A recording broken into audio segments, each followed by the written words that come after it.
Hi, it's Greg Vincent here. Welcome to the show. Today I'm here with Peter Brewer. G'day Greg, good to see you. Yeah, good to see you too, mate. Pete, can you just give us a little bit of a background about what you do and just your experience in the real estate industry? Sure. Greg, I'm a real estate agent of 34 years up until 2008. Been a very successful business and always had a passion for technology, marketing and real estate and trying to put those together. In 2008 I moved to the online world, so I moved from real estate. These days I travel the world learning what's the right methodology for real estate agents to use technology, and then educating real estate agents across the globe on the effective use of technology in marketing real estate. Really important that agents get that stuff right, and so I'm taking that passion of old and sticking it with the new and creating successful agents. Oh, that's great. So you've been in a position where you're obviously helping hundreds, if not thousands, of home sellers. So what would you say is probably some of the big mistakes that home sellers make when they're putting their place on the market at the moment? Mistakes for home sellers, I think probably not doing the research, Greg. You know, there are so many great tools out there for home sellers to use in the choice of the right real estate agent, but a lot of people don't use those tools. And that is simply going to the market to find out who is the right real estate agent in town and who gets the online space these days, who gets and understands what consumer behaviour is, where do the buyers come from for your patch, do they use a mix of online and offline. So they're the mistakes, not doing the research and not actually drilling down and really getting into it to understand, does that real estate agent understand the market and the right way to use those tools? Yeah, because it's not just about the market, it's marketing to the market, isn't it? And each one of these different tools, because the online space is just changing so much nowadays, and as is buyer behaviour. And so we need to be, there's so many agents, Greg, that are still in that old mindset, or we'll just put it in the paper, or we'll just stick it online.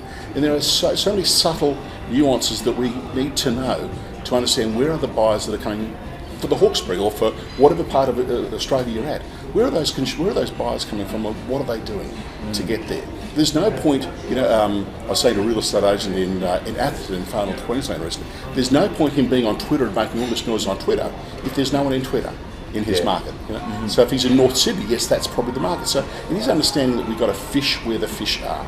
And a good real estate agent knows exactly the buyer behaviour to find the right buyer using the right tools in the market that you're in.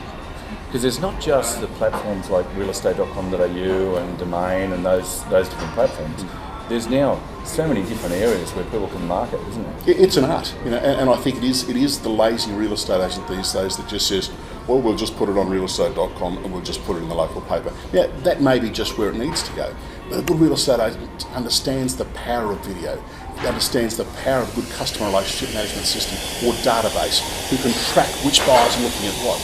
I was talking to an agent in Queensland recently, whose listing presentation, in fact his marketing is based around his database. He has around 25 to 30 buyers looking at each price range in his market. And so for him it's not about putting it on realestate.com or in the print. It's about saying, I've got buyers ready, willing and able to buy a property like this. And so he knows what's happening with those buyers at any one time. So for him it's about, we'll just deal with those people who I know are ready to buy today, rather than trying to find all these new ones, if that makes sense. Oh, absolutely. And the whole metrics around what you can do in the online space nowadays. Yep. Understanding that and being able to relay information, the statistical data that comes back from these sites for the owner to be able to make educated decisions around all those things as well. Absolutely. It's just vitally important. Absolutely. It's great feedback. If we've had a bucket load of views of what we would call online inspections for a property, but there's no offers and no interest, there are some things that we know. Maybe there needs to be some adjustment around price or presentation, or the promotion needs to change. So it is understanding how to use those metrics. And they're things that we never had before in news media or in print media. We would spend, $500 or $1,000 and put an ad in next week's paper and really not know whether 2 people saw it or 22 people saw it or 24,000 people saw it. With an ad on a reasonable website these days, we know how many views there's been. We can start to use those and track those metrics. So what do we need to do with that? So there's a range of things that we can do. Because when you talk about that, it's interesting, you had a personal experience around, because there's a lot of talk about the circulation of the publications, but when you were selling your place, you had a really, really interesting experience. Yeah, interesting and scary. We had a pretty nice sort of property overlooking the harbour in Manly and Brisbane. You've been there. We've had beers on my back deck. Yep. And I went to several agents locally and I said, so give me an idea on where I would market this and how I should market it.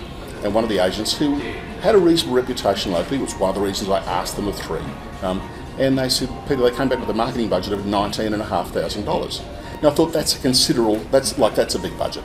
So I thought, let's have a look at it. Maybe they can justify that. Maybe they're going to get me an extra $20,000. They said to me, of the $19,500, they said that 90% of their inquiry came from online. I said, cool. Then I looked at the marketing proposal and they were suggesting we should spend $15,000 on print advertising.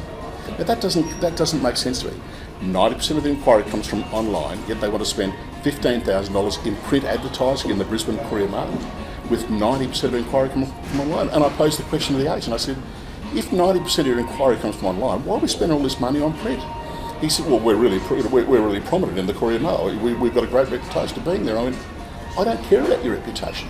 I want my property to be sold. Where do we need to spend the money? Now we spent $6,500 with another agent who used video because it works for our market, who used a database, who advertised in a local sailing magazine because the buyers for our property were going to come from that market. So it's understanding, and I think that's how you pick a good agent that understands where the buyers are coming from, who's done the research, not just following the footsteps of everyone that's done stuff before. Yeah, it makes sense, because it really is about targeting to the target market, isn't it? As much as you possibly can, and that difference between advertising versus marketing marketing. Greg, and I've seen you do it with some of the Facebook marketing that you do, knowing that potentially a first-home buyer that buys in Parramatta is between the ages of 32 and 42, and they live in Chirnside Park, and they're predominantly female because they make the decisions, and knowing that guys like you, with your marketing, can say, we're going to market that property using social media to females between 32 and 42 who live in Chirnside Park, and only paying for those clicks when they get clicked. That's clever marketing, and that's an agent that understands how the marketing works. Now, it's not the only thing that you do, but it's that range of all those things. Where do I get the best bang for my buck? And I've seen you do that. Yeah. And it also helps you to be in a position where you've got this, because there's another thing that we need to talk about, and that's this best bang for your buck when it comes to sites like realestate.com.au. There's a lot of talk about this that that they say that on Google, who's been to page 2 of Google lately, and it's very rare that you do get to page 2 of Google. But then they talk about on realestate.com.au that people don't go to page 2 or page 3. And it's a completely different mindset when you're searching for property as opposed to searching on Google, isn't it? And Greg, we've done the research. So I've done research with consumers on exactly this topic. There's this banter that's being told, well, you've got to be a premier property or a highlight listing or a feature property. That's crap. They're somewhere between 7 and 8 times the price to do that ego-based stuff that's up there in the early views on realestate.com. But you don't get 8 times the inquiry. And I know, when people are looking for a property, we know they search by price and suburb, and they'll dig through and they'll keep digging through. And if it means they've got to go to page 44, they'll keep digging. So different behaviour between what people will do with a portal as opposed to searching for product or service on Google. Very different things. So I think people that get caught up in this whole ego thing of having to be in a premier listing or a highlight listing or a feature property on realestate.com or the portals, for me that's just ego crazy stuff. Don't get caught up in that. Yeah, no, that's great. And lastly, I'd love to just get your insights about video. How obviously you used it in your own marketing of your home. There are a number of agents who are out there nowadays. You see some of them that they just animate the photos and they don't actually do a representation of the property. What are your thoughts around the use of video and, basically the effective use of video? It's a no-brainer for me, Greg. The stats, and I spend a lot of time in the States, and I do believe our behaviour here models very much the States. The stats are something like 77% of home buyers expect to see some sort of tour. Very few agents do it, and it's a missed opportunity because buyers want to see that stuff. They want to see the property. They want to experience the features and benefits of the home. It's kind of like the old silent salesman of the signboard. People love to go back in their own time and just cruise through the house again with the video and just check this out and check that out. So it's a silent salesman. It's contemporary marketing. The buyers want it, and an agent and a seller that don't provide that is crazy. Missing the opportunity. The click-through rate, I think the last numbers we had from National Association of Realtors was that the click-through rate on video is around 43% higher on property to the video, and the dwell time was around 30% more. Yeah. So people are clicking through more, and they're spending more time there. They're experiencing it. Once you've got a good product and people experience it, it's a sale. and it gives you the opportunity to share more of the context around it rather than just the house itself as well. Absolutely, absolutely. The days for me, there are no more excuses around video. It's cost-effective marketing. It's quick to market. It streams well, and a good agent knows how to present good video. And I've seen some of the stuff you've done with some of those beautiful properties on the Hawkesbury. They look fantastic. And look, I'm in Brisbane, in sunny Brisbane, but I keep thinking, yeah, it'd be nice. I wonder whether the big fella could live down there. So it's brilliant marketing, and you do it well. Oh, no, thank you very much for that. So I suppose just finally in wrapping up, I know Mitch, the video was the last side of it, but you're very big on the social media space as well. Is there anything that you'd recommend from a property owner's perspective that they look at doing to make sure they can maximise their marketing spend?